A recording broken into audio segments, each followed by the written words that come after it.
If you were to visit my parents, you would have a good chance catching them engaging in the one vice that envelops the Gen X mind: law and order.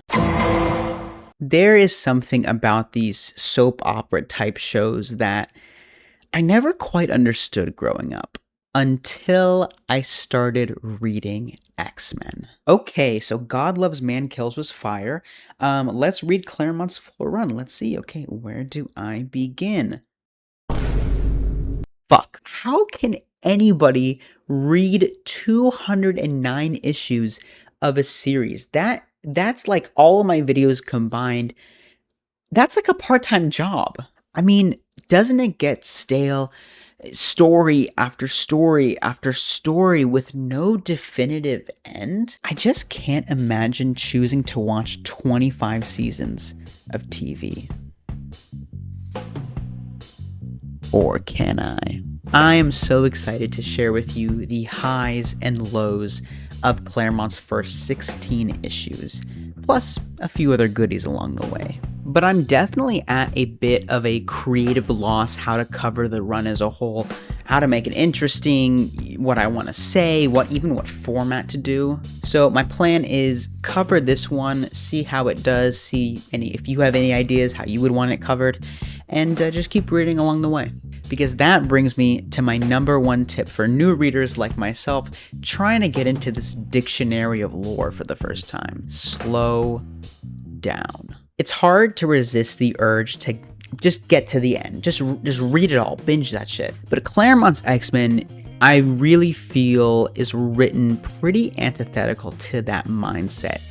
And the kitschy phrase I came up with was, it's not binge media, it's bedtime media. This is clearly a run meant to be the sum of its parts. That might sound a little strange, but I think clearly there is a philosophy that any issue in this run could be someone's first. So you'll get a lot of things explained, but also a lot of things re-explained. So instead, what I did is I would take the time in bed that I would usually scroll on Reddit, and I would just read like 1 or 2 issues. This ritual was so addictive, and it got me to think about the comic more about the act itself rather than any sort of end. And honestly, like, I kind of sleep better when I read X-Men, so now that it's like kind of a necessity. But enough of that, let's talk about the actual issue content, because not all of them are cut from the same cloth. I think if by this point in the video you've already decided that you're not going to read any of these, or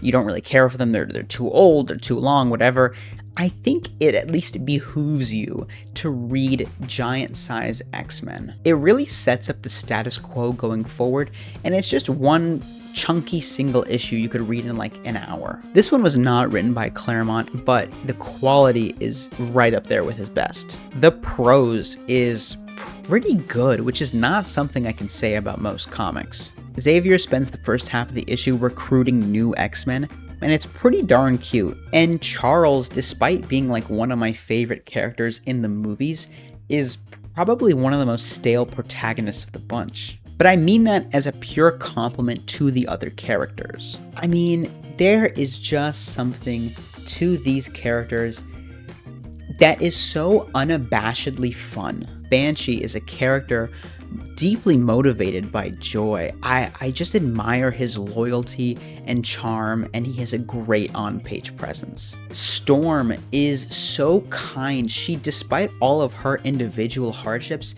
channels everything she has into holding the X-Men together as a family. She's probably my favorite X-person at this point. She just spends so much time like just diffusing conflicts. Colossus is allergic to thinking about himself. He is selfless to a fault, and I think he's just like the definition of a gentle giant. Wolverine is such a little gremlin. I fucking adore Wolverine. He plays the part of like this disgruntled family member who pretends that he hates everybody and he's too cool for this shit, but deep down you know that he really fucking loves these guys. Nightcrawler is just so friendly and cute and mild-mannered, and I just fucking love that guy. To my surprise, there were actually 2 more X people Thunderbird and Sunfire, but they get kicked out of the story pretty early, which does reinforce that there are actual stakes. In fact, the new X-Men are so good, it makes the old ones pretty stale in comparison. Professor X, like I mentioned, is pretty much only here for exposition, and the old X-Men, like Iceman, Havoc, Polaris, who else? Fucking Angel, I guess?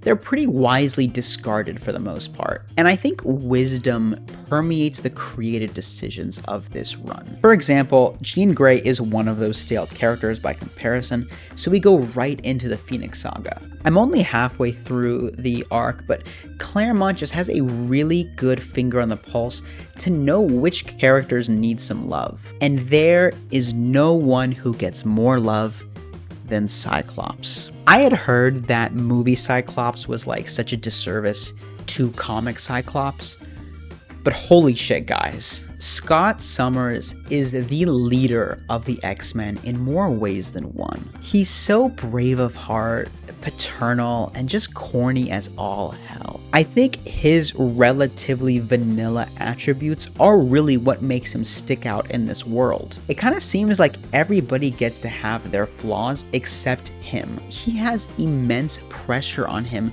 to basically be the ultimate hero. And I think the beauty of this early era is just seeing him learn what it is to be a good leader. He starts off really scolding the other X-Men, especially Logan, but you do kind of get this underbelly that it's all out of love, and he just doesn't know how to properly express it yet. Ultimately, all of the new X-Men have their individual reasons why they could leave, but Scott, more than anyone, is the X-Men. I legitimately could not imagine this guy doing anything else but being the leader of the X-Men.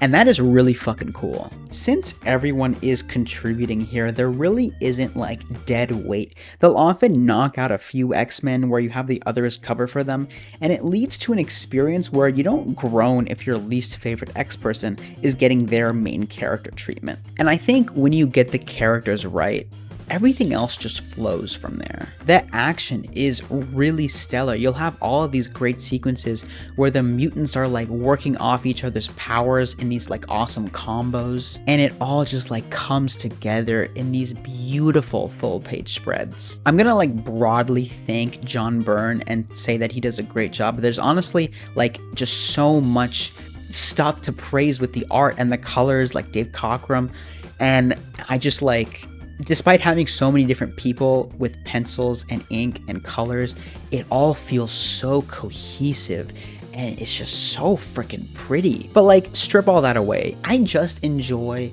sitting down and spending time with these characters. So Giant Sized X-Men was awesome, and I was really riding high going into the run. Now, the stories are basic and fun, but I just don't really want to do each one individually. Again, it's very much a run that is the sum of its parts. Doing each random issue individually would just be like fucking boring. I do enjoy that you feel some sense of progression with each issue, but sometimes the story can be so aimless. Every issue needs to be a complete story because of the philosophy of anyone could be someone's first. But then they also need to like expertly weave into these 20 issue plus arcs that are fucking convoluted as hell. As a result, you get these plots that are just so interwoven to a fault. You will have Villain X that was secretly working for Villain Y, who was a sleeper cell for Villain Z. That's ultimately why I think reading 5 issues in a row is a bad idea. I mean, surely you don't want to watch 5 episodes of Law and Order back to back to back to back to back.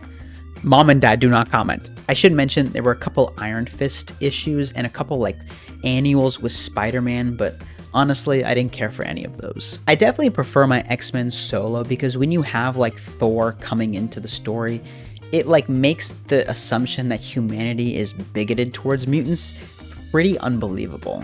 I think the heavy continuity can be really fun to come back to, but at the same time can feel pretty exhausting. This soap opera type storytelling is really novel since everything is written character first, but so many of these stories go absolutely nowhere. And that's not an issue on its own. They do a pretty good job explaining things and making sure you're not lost, but sometimes in that explanation, they forget to make you care about some of these plot points.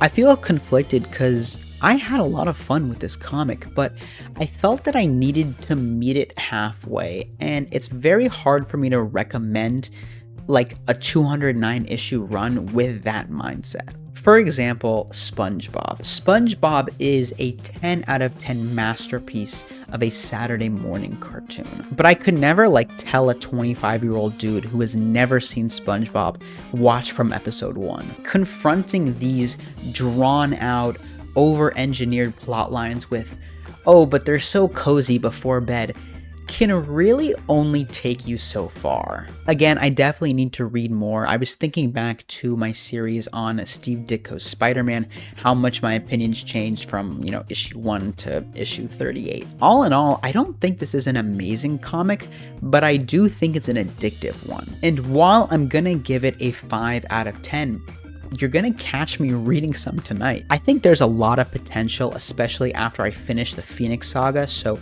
stay tuned for that. And if you have a way you would like this covered, because I can't really cover 209 issues in depth, let me know.